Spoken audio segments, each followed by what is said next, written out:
Hello my dear fellow foreign English speakers, that's me, Robbie from English Harmony, and welcome to my video blog. Today I'm going to tell you what I experienced, what I witnessed to be more precise, while watching a video of a particular English teacher teaching a foreigner how to speak in English, obviously, right? Why I'm saying this, it's all got to do with my own English fluency coaching program that I'm going ahead with currently, called Fluency Star. I've stopped taking new students on board for the simple reason that there's no more places available, right? My schedule is pretty tight as it is. But anyway, I was watching this particular video, and what struck me, what surprised me big time was the way the teacher conducted the whole conversation. And here's what she did. I'm not gonna name the teacher, or I'm not gonna provide any links to that video in the description box below, for the simple reason that I don't want to discredit other people and knock them. Maybe they do what they do for good reasons, who knows, but the way I see it, it's very inefficient. And here it goes, right? The teacher basically introduced herself to the student by saying all the common things. My name is such and such, I come from such and such country, I've been an English teacher for so long, and this and that. And a minute or a couple minutes later on, she says to the student, so now you introduce yourself, please. And the student goes something like, okay, my name is such and I come from such and such country. And then she just froze. And guess why? Well, obviously, she couldn't recall what was the next point that she had to mention in her introduction, simply because the teacher just breezed through the whole list, right? And she had no reference points or anything in her mind. She just went blank. She drew a blank, which is an idiomatic expression. I think it comes from military.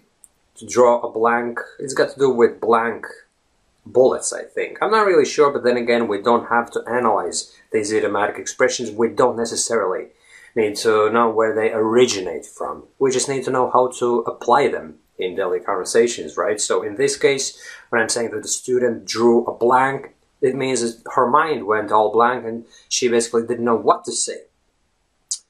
And then the teacher was like, okay, do you not remember what I said? And the student goes like, no. And I was watching it and I'm thinking, Jesus, does she not realize what she's doing? She's putting the poor student on the spot. This is another expression, meaning that she puts her in a situation where there's no way out of it. You know what I mean? She was in a predicament, basically. She didn't know what to say. She couldn't kind of complete the task that she was assigned to introduce herself. So deep down inside, obviously, it registers with the student that she is a failure, that she can't speak properly, just because of lack of instruction, right?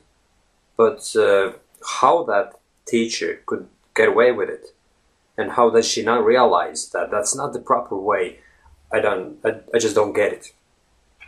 It beats me. I don't get it. What I would have done, and what I'm doing in the Skype coaching chat sessions, is I'm always asking questions or dropping hints as to what the student has to say or what he has to ask me. There's always hints dropped or questions asked so that the student immediately knows how to respond. And there's a lot of repetition going on because my hints and questions always include the key phrases, collocations and phrases and idiomatic expressions and all that, so that there's constant repetition and memorization going on, and it's a natural flow. But just to basically recite a whole poem off by heart and then telling the other person, now you repeat the same thing, kind of, it just doesn't compute. I just don't get it. All it does, it creates an awful lot of confusion, and if that person was paying for that lesson, I would have said that it's money wasted, money gone to waste. Because after 30 or 60 minutes of conversation having happened in this particular way, there's no benefits to the student, because the student is not required to repeat anything. to memorize anything, to talk a lot. The teacher does most of the talking, and she's from time to time she's trying to elicit some answer from the student, or makes her say something, but it's not done in a constantly, in a flowing manner. Basically, there is no conversation going on at the same time. It's mostly one-way conversation the whole time. The teacher talks, and then sometimes the student is required to say something, and in this particular example, she just puts the student on the spot by telling her, listen, now say pretty much the same that I just said during the last 30 seconds or 60 seconds or whatever. It's just not possible. Nobody could do that in their native language, let alone in a foreign language, right? So this was just my observation, and I believe it's wrong. It shouldn't be happening that way.